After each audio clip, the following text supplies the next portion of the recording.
নমস্কার বন্ধুরা, শান্তনার রান্নাঘরে আমার সকল বন্ধুদের স্বাগত জানাই। তোমরা সবাই কেমন আছো? আজকে একটা নতুন রান্না করছি, মানে আমি নতুন রান্না করছি। এটা আমরা কোনোদিনও সেইভাবে খাই না। তা এটা দেখো, কাঁচা কলা এনেছে আর মিষ্টি আলু এনেছে। কাঁচা কলা দিয়ে মিষ্টি আলু দিয়ে আজকে একটা নতুন রান্না করে নিচ্ছি। কাঁচা কলা আলুটা সুন্দর করে ছাড়িয়ে নিলাম, ছাড়িয়ে নিয়ে প্রেসার কুকারে সিদ্ধ করে নিলাম, করে কোপ্তা কারির মতো মানে বড়ার মতো করে বেসন দিয়ে বড়ার মতো করে ভেজে নিলাম বড়াগুলো। আর ওদিকে আলু ছুলে রেখেছি,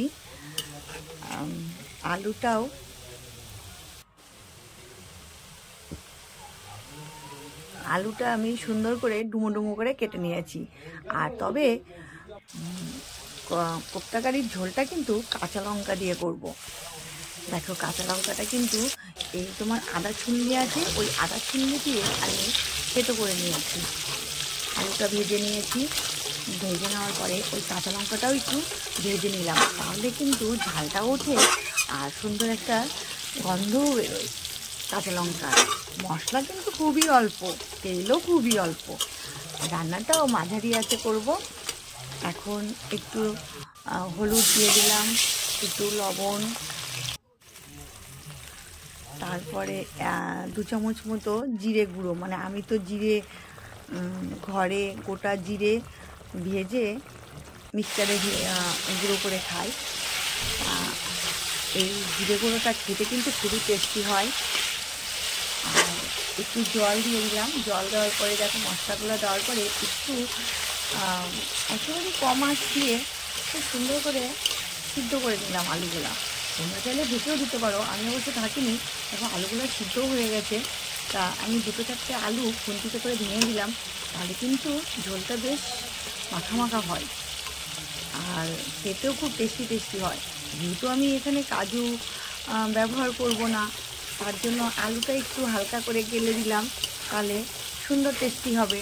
তবে এটা কিন্তু একেবারেই ঘরোয়া রান্না, আমার শাশুড়ি এইভাবে রান্না করতো, তার জন্য আমি এইভাবে একবার রান্না করে দেখলাম কেমন টেস্টি হয়। তা খুবই টেস্টি হয়েছে। তারপরে আবার জল দিয়ে দিলাম, তা একটু হালকা হাতে আঁচটা বাড়িয়ে দিলাম, তা বলক উঠে আসলো, মানে ফুটে আসলো, আমরা এটাকে বলক বলি। ফুটে আসলো, ফোটার পরে আমি বড়াগুলা দিয়ে দিলাম।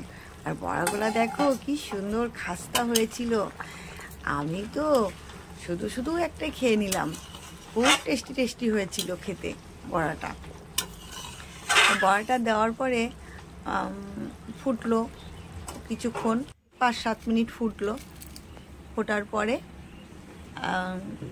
একটু ঘি, গরম মশলা, একটু চিনি দিলাম।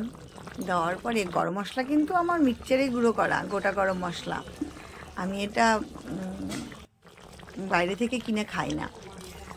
আর দেখো এইরকম রান্না কিন্তু গরম ভাতের সাথে, রুটির সাথে, লুচির সাথে, সব কিছুর সাথে খেতে পারবে। আর খেতে কিন্তু দারুণ টেস্টি হয়েছিল। তোমরাও একবার এরকম বাড়িতে ট্রাই করে দেখো, খুব টেস্টি হবে। আর যদি ভালো লাগে চ্যানেলটা সাবস্ক্রাইব করে দেবে, আর পাশে থাকা বেল বাটনটাও টিপে দেবে। কেমন লাগলো বন্ধুরা আমার এই কোপ্তা কারির রসাটা? আমার তো খুবই টেস্টি লেগেছে। তোমাদের কেমন লাগলো বন্ধুরা?